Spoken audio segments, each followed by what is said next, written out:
La hora 11:39 en la República Argentina. Seguimos en espacio público, lo hacemos con más información, una nueva entrevista, en este caso en estudio.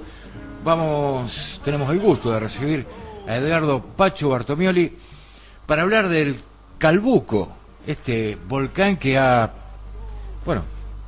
tenido mucha prensa en la última semana. Pacho, muy buenos días. Buen día, un gusto estar con ustedes. Ahora sí, estamos solucionando problemas no, acomodando el micrófono.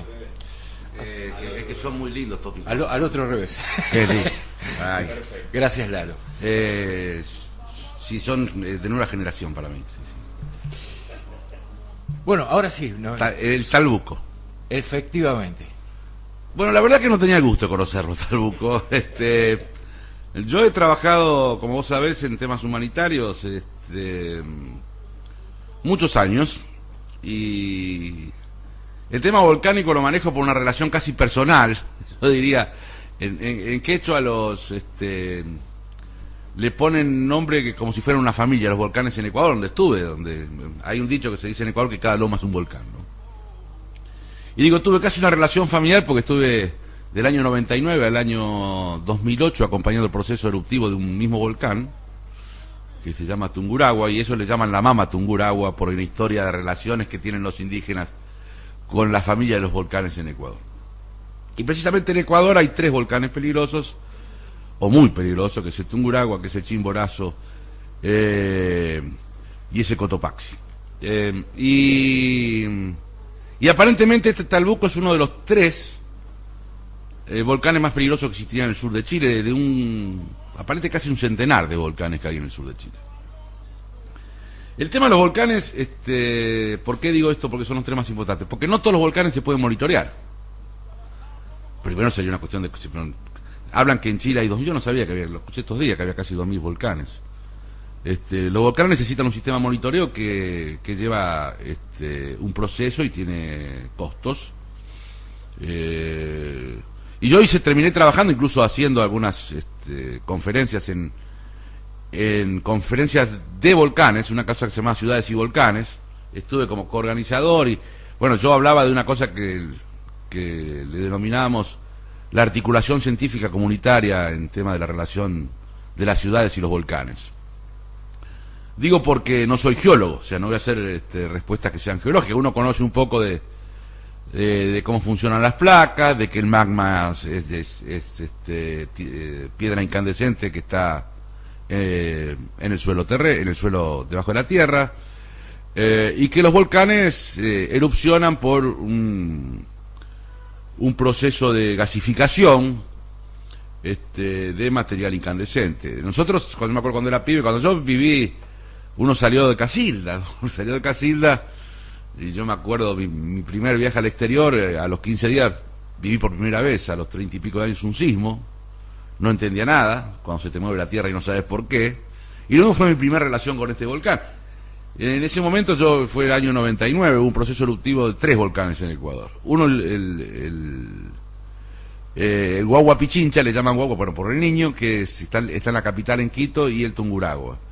Y viví estos hongos que se vieron estos días, era una cosa muy frecuente. Entonces, a ver, lo principal para poder proteger a la población, porque la naturaleza, antes que existiera el hombre, no generaba desastres.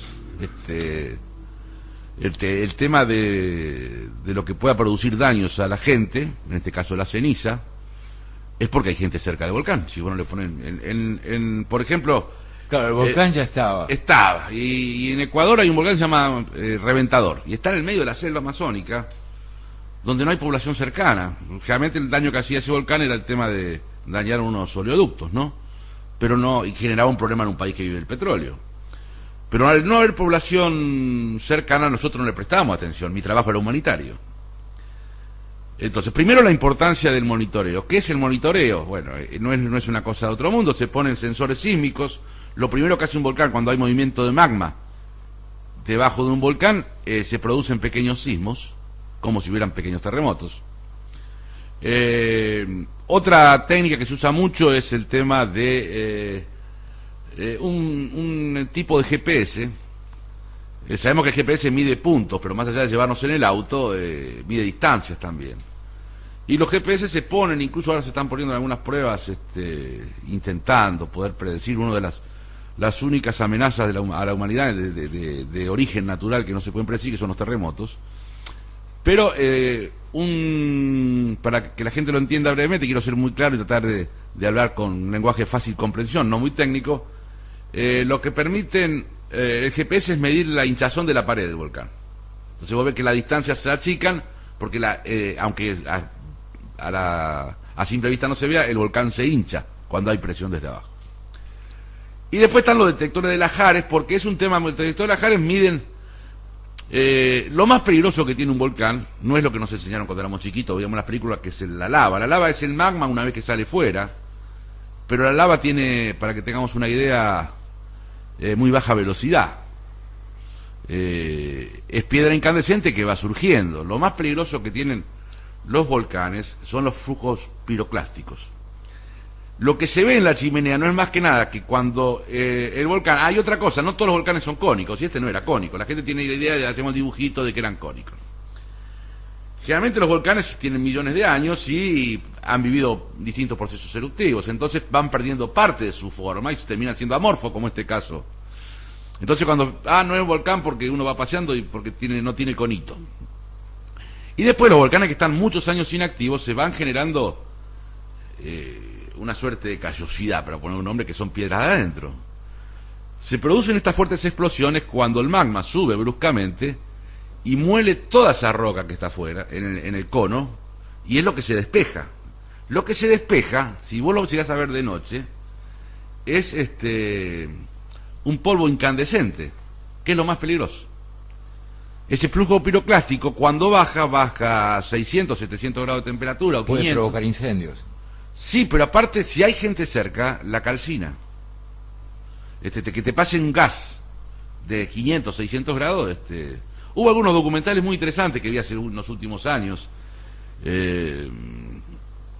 sobre el Vesubio, que se han hecho ahora con animaciones, que es muy interesante lo que pasó en Nápoles, cuando fue en la historia de la humanidad uno de los volcanes más famosos. Incluso hay el tipo de erupción de flujo piroclástico del Vesubio hace que haya una categoría de volcanes vesuvianos, ¿no?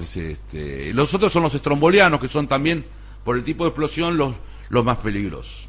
¿Qué quiero decir? El riesgo más grande de un volcán es para la gente que vive lo más cerca posible de las laderas, que no por la lava, sino por estos flujos piroclásticos. Eso que vos ves son los primeros gases que bajan, es piedra pome molida, pero puede llegar entre 200 y 400 grados centígrados. Yo lo he vivido lamentablemente en un sector del volcán Tungurahua, una población muy cercana al volcán, donde no había programas de preparativos para desastres. Nosotros lo que hacíamos era ruta de evacuación, que la gente sepa, y la gente es como todo, ¿no?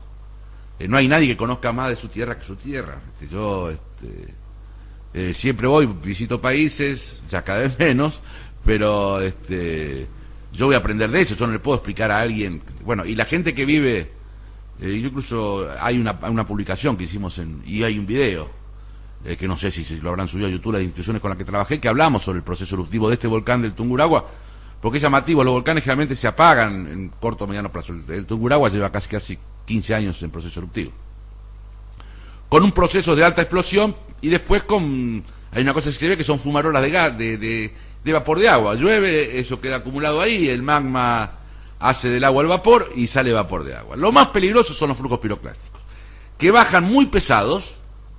O sea, cuando vos bajas, vos ves que la nube llega. Cuando esa nube baja, en ese primer momento, hasta que eso se enfría y pasa a ser la ceniza que nosotros vemos, es lo más peligroso que tienen los volcanes, que se llaman flujos piroclásticos. Y después tiene que ver también mucho con la cuestión geológica. Sabés que Chile tiene, se han dado terremotos los últimos años. El año pasado estuve en Iquique, donde hubo un pequeño terremoto. En el 2010, una cosa que muy poca gente sabe o se difundió, el terremoto de Chile estuvo, digamos, sin dar datos técnicos, pero casi 100 veces más potencia que el terremoto de Haití, que fue digamos, bueno, costó casi 250.000 vidas humanas, pero la preparación, el tipo de edificación hace que de un terremoto mucho más potente tenga menos impacto en la población. Claro. Y lo mismo pasa con los volcanes.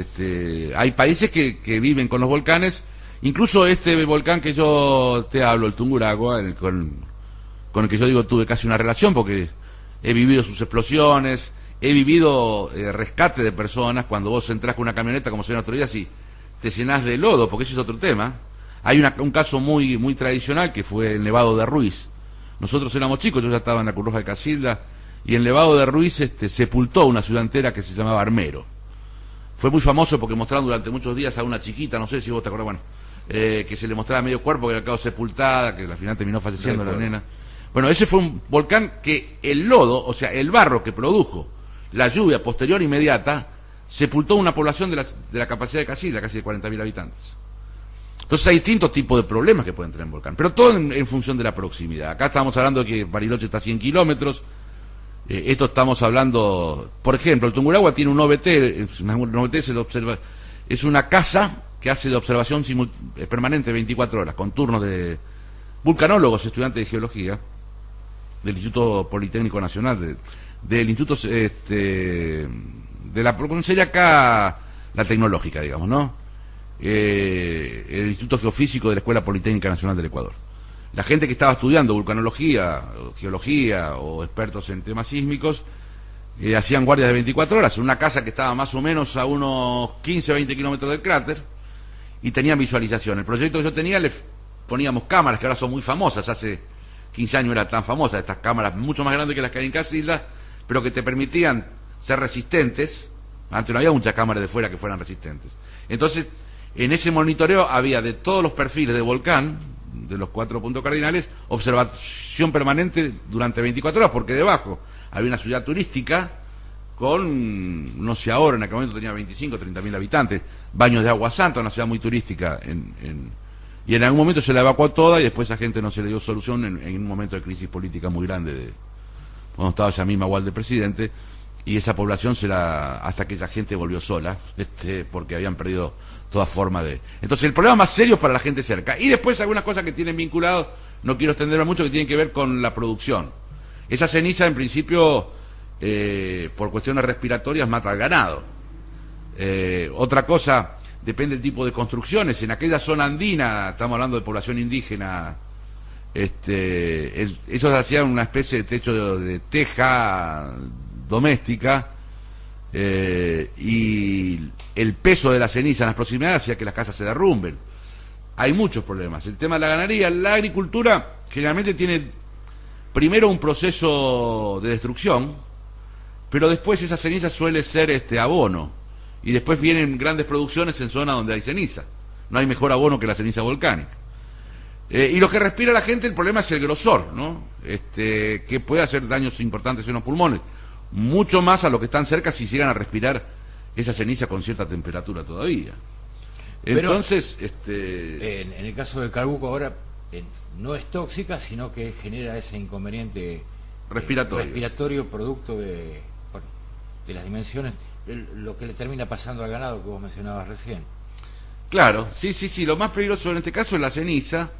Por eso recomiendo que la gente no salga de la casa, porque ayer, por ejemplo, a la tarde yo estaba escuchando, era un día soleado en Bariloche, incluso llegó, yo recomiendo la página del Instituto Meteorológico Nacional, tiene un informe que está dando cada 3 o 4 horas con el estado, donde habla que el sur de Santa Fe hay una nube que estaría llegando al sur de Santa Fe, que estaría ya en el sur de Santa Fe. Lo que pasa es que debe ser muy fina y a altas alturas por los vientos y nosotros no la percibimos. Nadie ha dado ninguna alerta aquí, por ejemplo. Pero bueno, esa es otra cosa. Estamos hablando de un país tan grande como Argentina, y vos fijate de dónde llega la ceniza, ¿no? Está llegando al norte, estaría llegando a Uruguay. Y eso tiene que ver con las plumas, que se llama, que es el viento que lleva las cenizas. Ahora, algunas cosas que me parece que son importantes. El tema del ordenamiento territorial es, como vos decías al comienzo de la locución, el volcán hace millones de años, la montaña por lo menos hace millones de años que está. Saber, hoy hay tecnología disponible, cuáles de las montañas son efectivamente volcanes, el seguimiento de esos volcanes y evitar la proximidad de la población a la zona volcánica, ¿no? Sí, eso es fundamental. Y después, bueno, si hablan de que estos tres son importantes, esos tres necesitan monitoreo. Y los monitoreos no son tan caros. O sea, está hablando de estaciones sísmicas, fundamental tener cerca estaciones meteorológicas, pero cerca, digo, para que la población... La estación meteorológica no es una cosa que estemos pensando que es el gran... Son aparatos muy chiquitos que solamente hay que protegerlos, hay que tener información por algún medio de comunicación, que puede ser por sistema HF, UHF, por internet, que te llegue a algún lado, entonces vos inmediatamente, la gente de población más cercana, sabes hacia dónde va el viento, una cosa muy simple.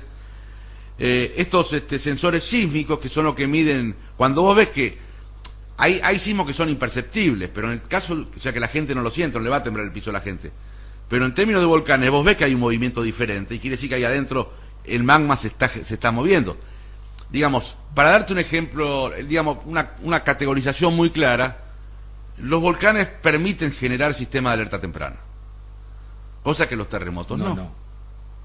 Entonces vos podés tomar medidas de alerta, podés generar protocolos de evacuación. Yo he hecho muchos proyectos en este tipo, en otros países también, de hacer rutas de señalización, preparación de la comunidad, que la comunidad tenga agua tapada, incluso para, bueno, hay muchos hasta refugios para los animales.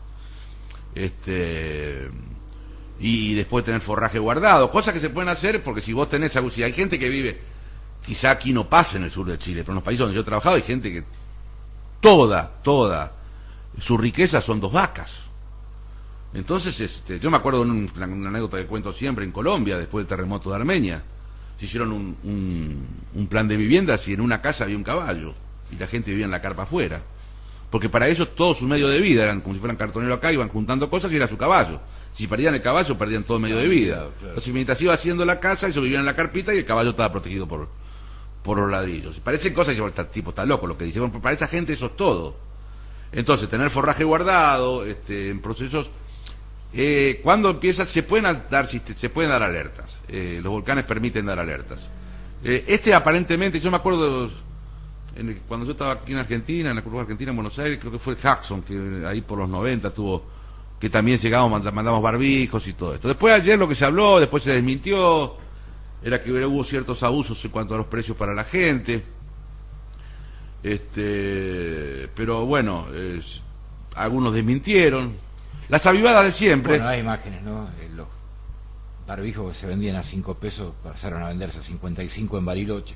En San Martín de los Andes, por ejemplo, no hubo una intervención del Estado, digamos, políticas públicas y capacidad de reacción, y no hablaban de 85 el bidoncito de agua, 85 mangos.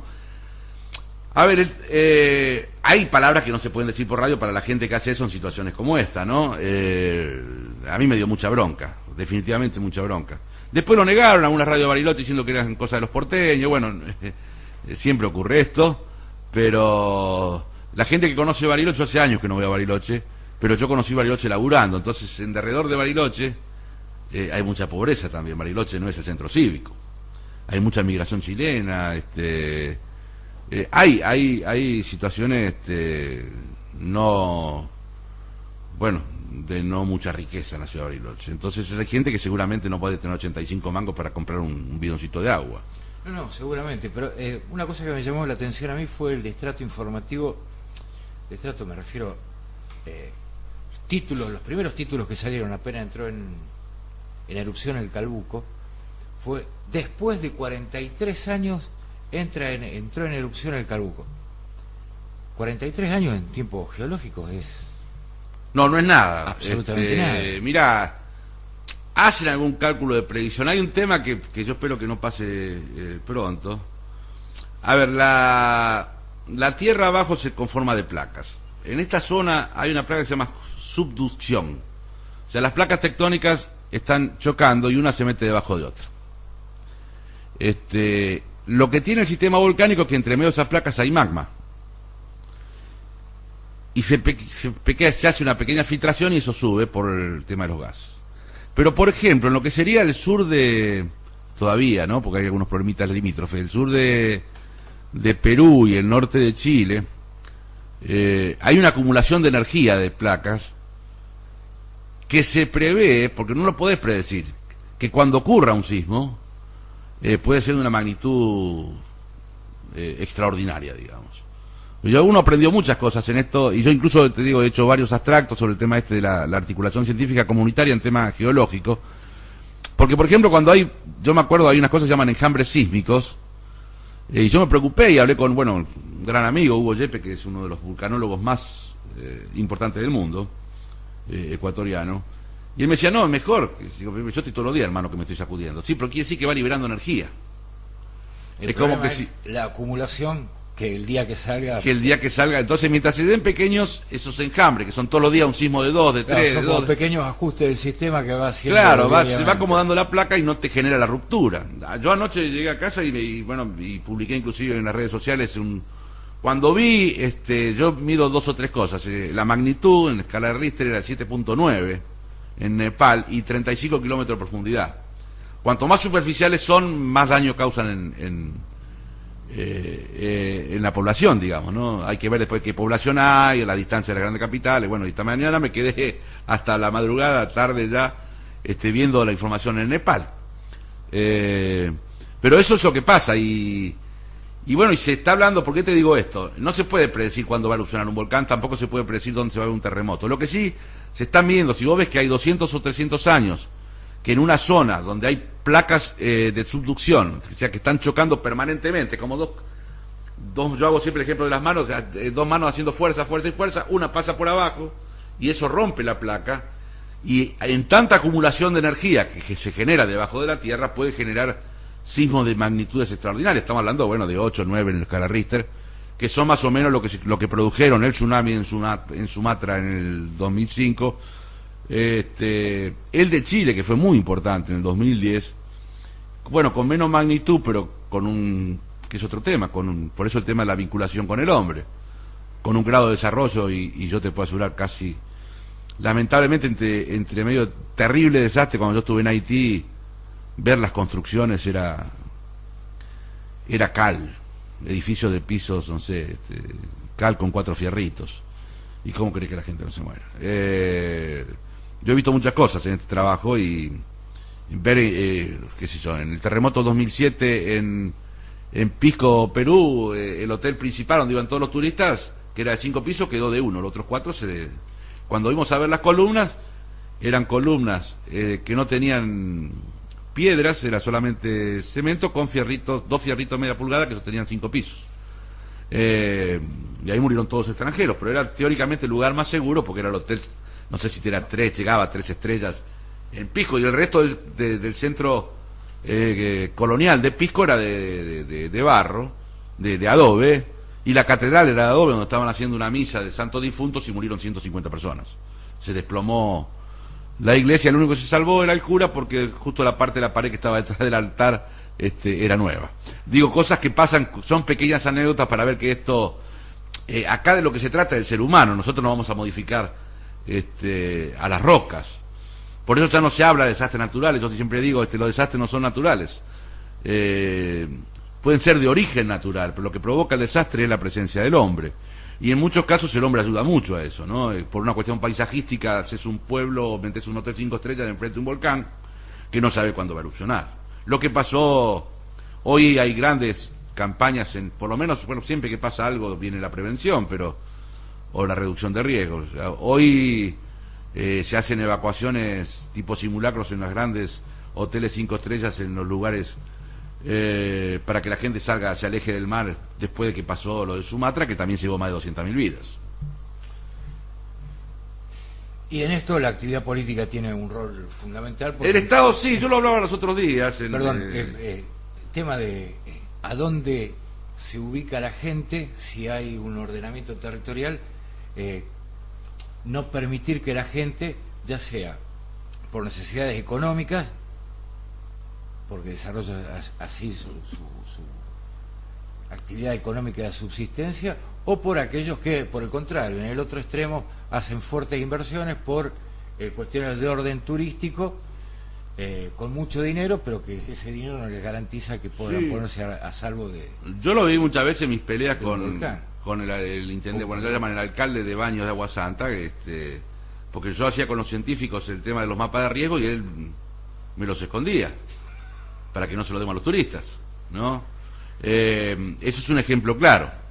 El otro tema es lo que vos decís, si vos pasás cada vez más que yo voy a Buenos Aires y ahora, bueno, ampliaron la autopista Ilia, yo siempre pienso en esas casas que se van subiendo en la Villa 31 Retiro, que en cualquier momento se hacen rascacielos, porque cada vez sube más, 3, 4, 5 pisos, y esos son bloques de ladrillo sobre bloques de ladrillo.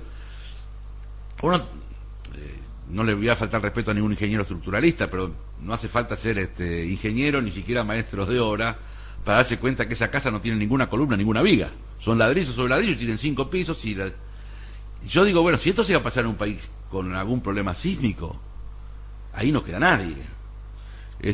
No solamente el tema territorial, a mí me preocupa. El otro día estuvo por Casilla, no sé si de campaña o no, pero tuve una conversación con el jefe de gabinete del Ministerio de Defensa. Anduvo por acá, le hice una nota, me dio una publicación interesante que todavía no tuve tiempo de leer, sobre el tema cartografía, geopolítica y todo eso. Y yo le pregunté cosas que tenían que ver con eso, porque ellos, digamos, las Fuerzas Armadas tienen algunas cosas vinculadas. Y tienen cosas hechas. Pero ese es el otro tema, el bendito tema de la academia, de grandes cartografías que están guardadas en la oficina del cartógrafo, en su mejor de los casos del subsecretario de algo. Y Argentina no tiene políticas públicas en este tema. No es que no haga nada, se hacen reuniones, seminarios. Pero, no sé, no es que... Primero esto cada vez más a nivel global, esto es un tema serio, porque tenemos la adaptación al cambio climático, que no es poco, porque estas cuestiones siguen pasando cada vez más. Es de que lo que yo le llamo el tema de la gestión de riesgos, la reducción de riesgos de desastres, es una política de Estado. En América Latina son muy pocos países que tienen esto como política de Estado, y es muy reciente que tengan política. UNASUR tiene una mesa de expertos, pero no deja de ser una mesa de expertos. Entonces, esto necesita que los estados... También no es prioridad. No es prioridad. Pero yo me preocupo, si tenemos nosotros una vieja historia de un terremoto en Caucete, éramos pibes nosotros, terremoto en San Juan, en los años 70, nos han pasado cosas que a mí me indigna mucho. La muerte de la gente por inundaciones en La Plata hace 3 años me indignó mucho, porque esas cosas no pueden pasar, ¿no? Entonces, y cada vez más a nivel global, dentro del sistema de Naciones Unidas, que nos guste o no, existe, y es el acuerdo de los estados, se está llevando esto a que sea una política fundamental de los municipios. Hay una cosa que se llama ciudades resilientes, que es el tema de las ciudades que se puedan fortalecer después de las situaciones vinculadas a los desastres, y que sean políticas públicas de los municipios. Y claro, los municipios tienen otras prioridades, del personal, los gastos, pero en la medida que no se tome conciencia de que los problemas que genera el ambiente, el clima, con nuestra vinculado al ordenamiento territorial, que es fundamental. Acá se inunda Nueva Roma porque viene el agua de los campos, y lo podríamos discutir otro día en otro programa. Bueno, pero justamente digo, se le traslada por lo menos la primera responsabilidad a los municipios, cuando debería ser desde una perspectiva mucho más amplia, porque lo que vos acabas de mencionar, Pacho, el escurrimiento de los campos. Monte Maíz, por ejemplo, provincia de Córdoba, tiene... ha estado con la ruta cortada durante casi un mes, por lo menos una de las rutas que llegan hasta Monte Maíz cortada durante un mes. El cementerio hace meses que está inundado, y es producto no de la lluvia, sino de campos que vienen escurriendo kilómetros mucho más arriba. Y no solamente que escurren, sino que hacen canales. Además. Hay un tema que eso pasa por ya recién me encontré con una amiga que hacía muchos años que me dice, ¿cómo estás, viejo? Le digo, y yo me acuerdo porque yo cuando viví en Buenos Aires, tenía un amigo y nos íbamos a jugar al fútbol. Fíjate vos, yo jugaba al fútbol todavía, y en unas canchitas en Pilar. En aquella época Pilar no había nadie, eran 4 o 5 casas de fin de semana, muy precarias, qué sé yo cuánto.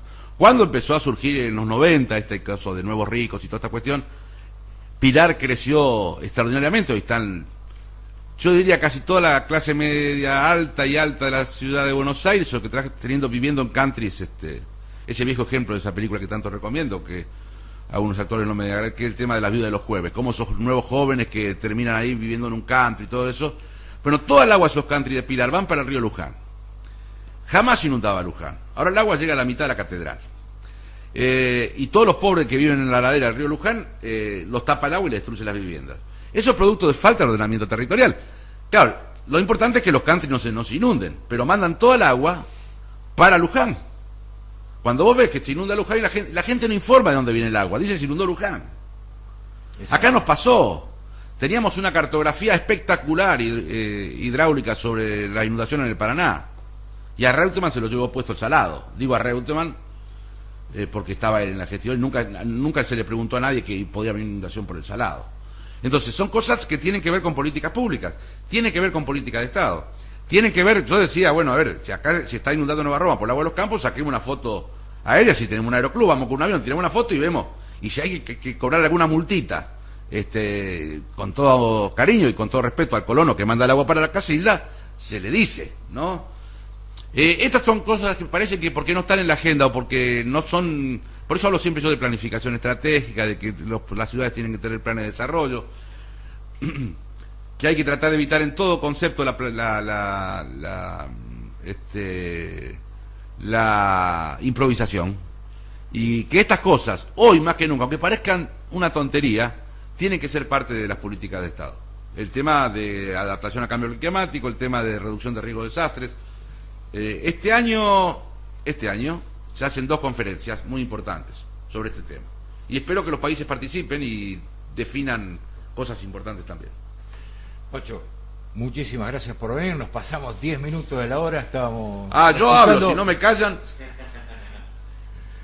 No, pero es información y por ahí, más allá de lo circunstancial de un volcán que erupciona en Chile y nos afecta, esto deriva, es nada más que una especie de un género mucho más amplio que tiene que ver con todo esto que estábamos hablando recién, referido al ordenamiento territorial, a la realización de programas y a la planificación como corresponde. Informar a la comunidad. Si la gente no sabe los mapas y las más lindas cartografías y los más grandes estudios, el despacho de un funcionario o de un gran científico no sirve para nada.